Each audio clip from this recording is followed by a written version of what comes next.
Hello दोस्तों, स्वागत है आपका आपके यूट्यूब चैनल स्टडी की पाठशाला में। अगर आप इस चैनल पर नए हैं तो चैनल को सब्सक्राइब कर लीजिए, बेल आइकन को प्रेस कर लीजिए, जिससे आपको डेली हिंदी व्याकरण की क्लास का नोटिफिकेशन मिल सके।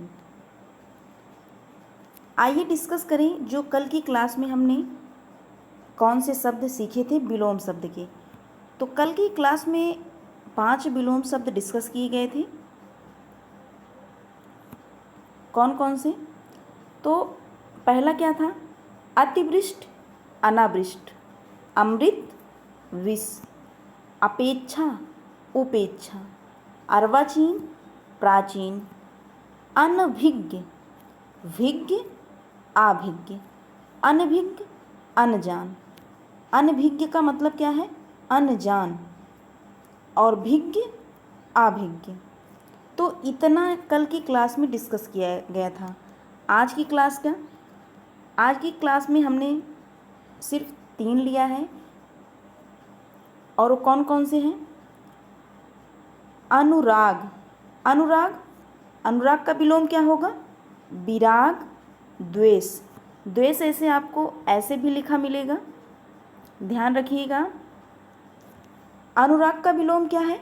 विराग या द्वेष। अधूरा, पूरा, अवलंब, अवलंब, निरालंब। अवलंब का मतलब क्या है? सहारा। निरालंब, बिना सहारा की। अवलंब, सहारा, निरालंब, बिना सहारा के। तो आज की क्लास में क्या है? अनुराग, विराग या द्वेष, अधूरा, पूरा, अवलंब, निरालंब। आगे बढ़ें तो पर्यायवाची शब्द। तो पर्यायवाची शब्द जो कल की क्लास में क्या डिस्कस किया गया था? 2 पर्यायवाची शब्द। कौन कौन से? पहला तो क्या पर्यायवाची था? अंग था। दूसरा इंद्रपुरी। अगर अंग का देखें, अंग में हमने क्या पढ़ा था? तो अंग, अंग शरीर, देह, तन, तनु, गात, कलेवर, वाय, मूर्ति, काया। ये सब किसके पर्यायवाची हैं? तो अंग के पर्यायवाची हैं। इंद्रपुरी में हमने क्या देखा था? तो इंद्रपुरी का जो पर्यायवाची है, देवलोक, इंद्रलोक। देवलोक, इंद्रलोक, अमरावती, अलकापुरी, स्वर्ग और अनघ। तो देवलोक, इंद्रलोक, अमरावती, अलकापुरी, स्वर्ग, अनघ, ये सब किसके पर्यायवाची हैं? तो इंद्रपुरी के पर्यायवाची हैं। ये तो रिवीजन हुआ आपका पर्यायवाची का। अब आज हम क्या सीखेंगे? तो आज 2 फिर अग्निका और अक्षर, 2 पर्यायवाची लिए गए हैं। आइए जाने अग्नि। अग्नि का पर्यायवाची क्या है? आग, अनल, अनल, पावक, ज्वाला, दहन, वह, वैष्णर, धूमकेतु, कृषाण, जातदेव, हुतासन। ये किसके पर्यायवाची हैं? तो अग्नि के पर्यायवाची हैं। तो फिर से एक बार रिपीट। अग्नि, अग्नि का आग, अनल, पावक, ज्वाला, दहन, वह, वैष्णर, धूम्रकेतु, कृषाण, जातदेव, हुतासन। ये सब किसके पर्यायवाची हैं? तो अग्नि के पर्यायवाची हैं। अब देखिए अक्षर का। तो अक्षर का पर्यायवाची क्या होता है? मोक्ष, वर्ण, शिव और ब्रह्मा। मोक्ष, वर्ण, शिव, ब्रह्मा, ये सब किसके पर्यायवाची हैं? तो अक्षर के क्या हैं? पर्यायवाची हैं। तो आज की क्लास में 2 पर्यायवाची डिस्कस किया गया है, अग्नि का और अक्षर का। और कल की क्लास में 2 पर्यायवाची, अंग का और इंद्रपुरी का। तो टोटल 4 पर्यायवाची आपके समझ क्या हो डिस्कस किए गए हैं। तो अग्नि हो गया और अक्षर। अक्षर का क्या होता है? मोक्ष, वर्ण, शिव और ब्रह्मा। अब आगे चलें वाक्यांश के लिए एक शब्द। तो वाक्यांश के लिए एक शब्द फटाफट रिवीजन करें कल की क्लास का। तो वाक्यांश के लिए एक शब्द में सबसे पहले अंतर्यामी था। अंतर्यामी जो सबके अंतःकरण की बात जानने वाला हो उसे क्या कहेंगे? एक वाक्य में अंतर्यामी कहेंगे। फिर दूसरा, अभूतपूर्व, जो पहले कभी ना हुआ हो। आ मतलब नहीं भूतपूर्व, भूतपूर्व में ना हुआ हो वही तो होगा अभूतपूर्व। जो पहले कभी ना हुआ हो उसे क्या कहेंगे एक वाक्य में? अभूतपूर्व। अशोक, आ मतलब नहीं, आ एक क्या है? उपसर्ग है जिसका मतलब क्या होता है? नहीं।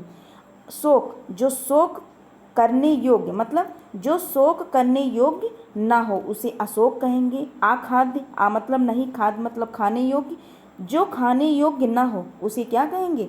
अखाद्य कहेंगे। अक्षय, अक्षय क्षय, आ मतलब नहीं, क्षय मतलब छीण, तो जो छीण ना हो सके उसे ही क्या कहेंगे? अक्षय कहेंगे। अब आज की क्लास में, तो आज की क्लास में लिया गया है क्या? अथाह अगाह। अथाह, आ मतलब नहीं, था मतलब पता, कहने का सेंस जिसकी गहराई या था का पता ना लग सके उसे ही तो क्या कहेंगे? अथाह या अगाह कहेंगे। जिसकी गहराई या था का पता न लग सके। आगे बढ़ें, आगे क्या लिया गया है? अचिंत्य और अचिंतनीय। अचिंत्य या अचिंतनीय, जो चिंता के योग्य न हो, जो चिंता के योग्य न हो।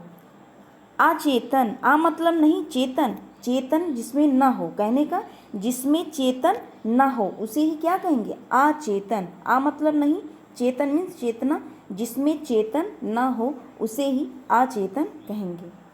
आगे बढ़ें, समश्रुत भिन्नार्थक शब्द। तो समश्रुत भिन्नार्थक शब्द में हमने लिया क्या था? तो एक बार जो कल की क्लास का उसका रिवीजन करें फटाफट। अगम, अगम मीन्स क्या होगा? दुर्लभ। आगम मीन्स उत्पत्ति या शास्त्र। आगम हुआ है तो आगम उत्पत्ति या शास्त्र। अंश कंधा, अंश भाग, हमने कैसे रिलेट की याद कर किया था? तो अंश ये जो बड़ा सा है तो बड़ा सा बड़ा भाग और बड़ा हिस्सा होगा, तो ऐसे रिलेट करके हमने अंश और अंश को याद किया था।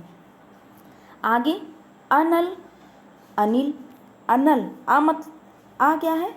अनल, नल से क्या निकलता है? पानी, और पानी से हम क्या करते हैं? आग को बुझाते हैं। तो अनल मीन्स अग्नि और अनिल मीन्स हवा या आयु। आगे बढ़ें, अन्न, अनाज, अन्य दूसरा। अन्न मीन्स क्या होता है? अनाज, और अन्य मीन्स दूसरा। अवलंब, अवलंब क्या है? सहारा। अवलंब का जो विलोम शब्द क्या होता है? निरालंब। अभी आपके साथ हमने डिस्कस किया अवलंब का जो विलोम निरालंब। अवलंब का मतलब क्या होता है? सहारा। अविलंब शीघ्र, आ मतलब नहीं विलंब, जो विलंब न करे वही शीघ्र पहुँचेगा। तो ऐसे रिलेट करके आप अविलंब, जो विलंब न करे वही शीघ्र पहुँचेगा, तो शीघ्र। अविलंब का मतलब शीघ्र। अब आज की क्लास, तो आज की क्लास में क्या है? अभिराम, अभिराम मीन्स सुंदर, अभिराम मीन्स सुंदर।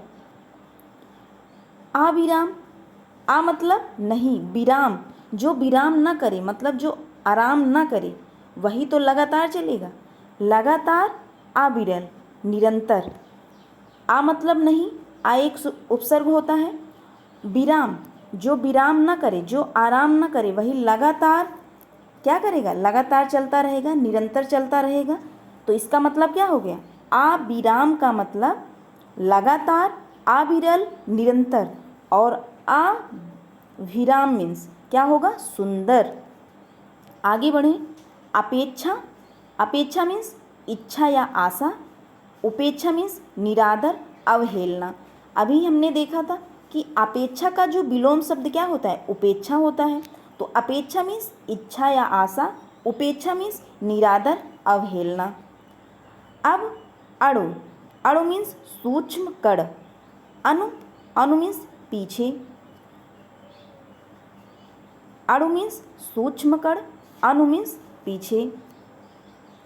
आगे बढ़ें, मुहावरे की बात करें तो मुहावरा कल हमने क्या डिस्कस किया था कल की क्लास में, रिवीजन करें फटाफट मुहावरे का। तो पहला क्या था, अक्ल का दुश्मन होना। अक्ल का दुश्मन होना मतलब मूर्ख होना। अक्ल पर पत्थर पड़ना, अक्ल पर पत्थर पड़ना, बुद्धि भ्रष्ट होना, बुद्धि भ्रष्ट होना। अगर मगर करना, अगर मगर करना का मतलब टाल मटोल करना। अगर मगर ना होना, यहाँ ध्यान रखिएगा, अगर मगर करने का मतलब क्या होता है, टाल मटोल करना। और अगर मगर ना होना तो कोई शक ना होना।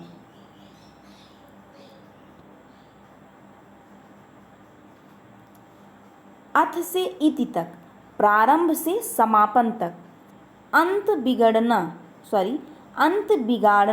कहने का मतलब परिणाम खराब करना।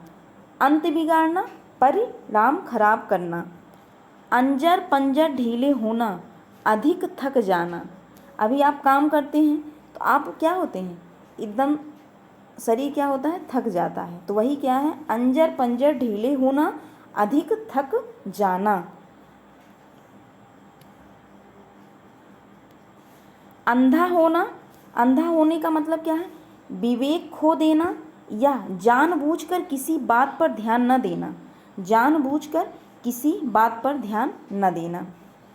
अंधा होना, विवेक खो देना या जानबूझकर किसी बात पर ध्यान न देना। अब आइए लोकोक्ति का रिवीजन करें, लोकोक्तियाँ का।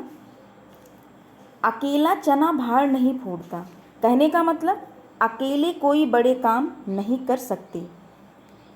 अकेला हंसता भला न रोता भला, सुख दुख में साथी होने चाहिए।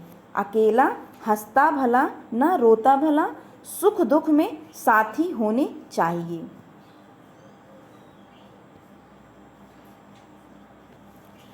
अजगर करे न चाकरी, पंछी करे न काम। इस लोकोक्ति का मतलब क्या है, अजगर करे न चाकरी, पंछी करे न काम। कहने का मतलब ईश्वर ही सबका पालनहार है। ईश्वर ही सबको का क्या है, पालनहार है। अटका बनिया दे उधार, बनिया क्या हो गया, अटक गया है। कहने का मतलब है इस लोकोक्ति का दबाव पड़ने पर सब कुछ करना पड़ता है। प्रेशर, जैसे अगर दबाव न रहे तो आप कुछ काम नहीं कर सकते। तो दबाव है तो दबाव पड़ने पर सब कुछ काम करना पड़ता है। अढ़ाई हाथ की ककड़ी, 9 हाथ का बीज। क्या कहा गया इस लोकोक्ति में, अढ़ाई हाथ की ककड़ी, 9 हाथ का बीज। इसका मतलब है अनहोनी बात, क्योंकि अढ़ाई हाथ की ककड़ी 9 हाथ का बीज, ये क्या है, अनहोनी तो बात है ना। अढ़ाई हाथ का ककड़ी, अढ़ाई हाथ की ककड़ी बोली जा रही है और 9 हाथ का बीज। इसका कहने का मतलब क्या है, अनहोनी बात। आज के लिए बस इतना ही। अगर आपको वीडियो पसंद आया हो तो like share and subscribe to my channel. मिलते हैं नेक्स्ट वीडियो में। ये आपकी क्लासेस डेली चलेंगी। Thank you.